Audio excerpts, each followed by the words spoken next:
और इसका अभी मैं निकालता हूँ कीमा निकाल के बाकी जो मेरे पास चीजें हैं, काजू, पिस्ता, बादाम, क्रीम और मेरे पास चीज है, ये सारी चीजें हम बाद में ऐड करेंगे इसके अंदर। एक गिरी के मैंने 3 पीस किए हैं, ये देखें, एक गिरी के मैंने 3 पीस कर लिए, ये इसके अंदर मैं शामिल करने लगा हूँ। ये देखें माशाल्लाह, ये देखें।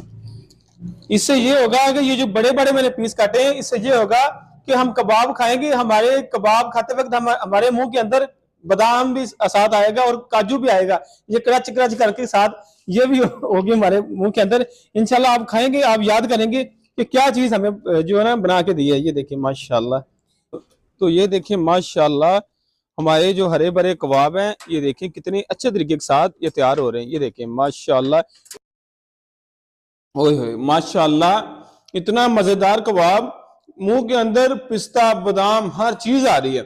बिस्मिल्लाहिर्रहमानिर्रहीम, अस्सलाम वालेकुम। मेरा नाम है शेफ